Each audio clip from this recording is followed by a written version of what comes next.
Hi, this is Glenda, and today I'm making a soap dish. This is going to be made with beads and wire to allow the soap to drain and remain dry. I will be using aluminum wire, and I have here 17 gauge wire, which I got from the hardware store. This is also known as fencing wire because I believe they make it to do fences, I suppose.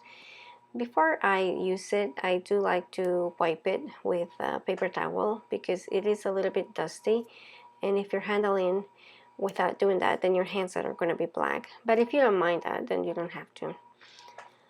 Then I'm going to try to make the overall shape of the frame of the dish. In my case, I'm trying to make an oval, and I'm going to just sort of form the shape and then grab the wire around it. Another option will be to put the wire around an object that has the shape you desire, and that might give you an even more precise result. And in my case, I'm not really picky about the even shape, so I'm just grabbing around the excess of the wire, and now I'm going to cut it. Before I cut it, I'm going to hang on to that piece of wire that could go flying so that it doesn't, accidentally go flying into my eye.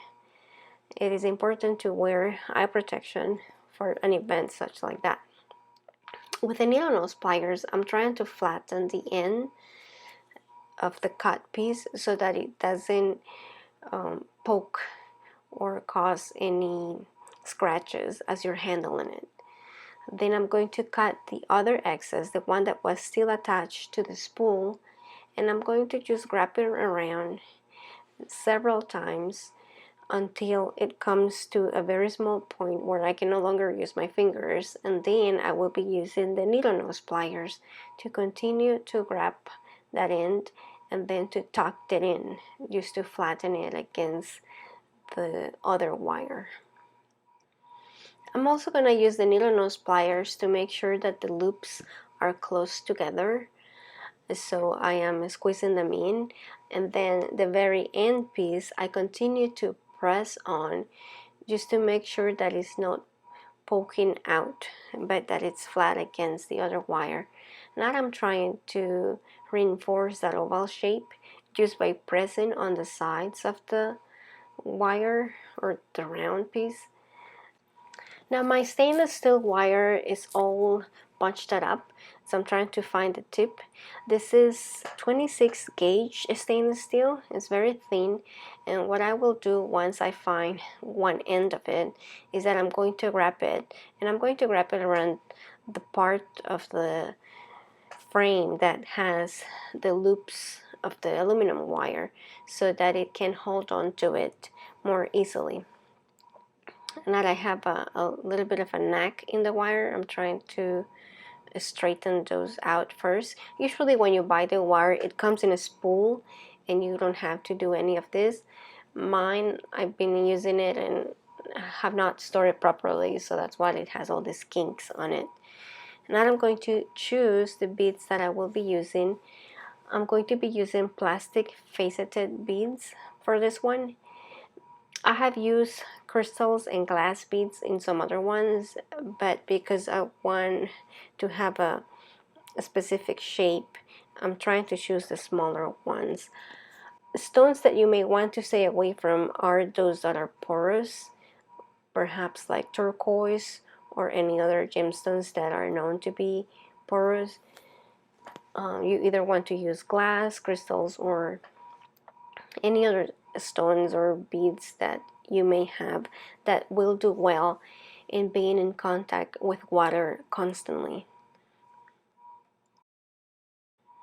So I'm going to feed each bead into the wire until I have something that is long enough to go lengthwise in the soap dish. So I put more beads so that it will form like a curved shape, like a concave shape. So it's a little bit longer than the length of the frame, and now I'm going to wrap that around the opposite end, and this will be my first row. Now the object will be to fill the whole frame with similar rows of beads until the whole thing is filled. And after I did several loops, I'm going to again to start feeding all the other beads inside until I complete another row. I'm going to split this part so it's not so boring. And the types of wire that you could use is either stainless steel or aluminum. Any other wire may work, however, I know that stainless steel is rust resistant, so because the soap will constantly be wet and there will be water touching the dish soap, you want to use a type of wire that is resistant to that. And aluminum is known to be water resistant, and when it oxidizes, it creates a white film rather than black oxide. If you use larger beads, then this part will actually go a lot faster. Mine took a while because I was using very small beads, but that's the effect that I wanted to go for.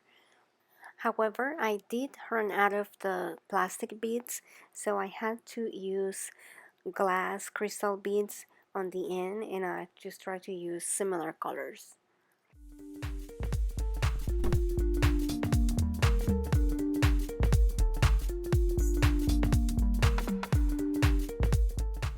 When I had filled the oval shape completely, what I did with the excess wire was that I passed it from one end to the other, going up and down the rows, and then the excess I wrap it around the other part of the wire on the outside so that it will match what I had started on one end.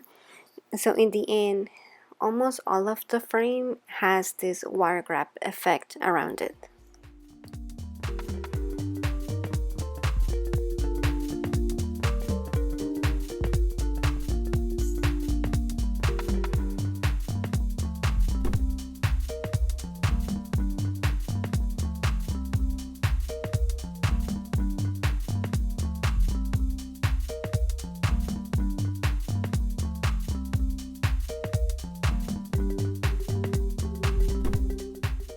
And this is what it looks like in the end.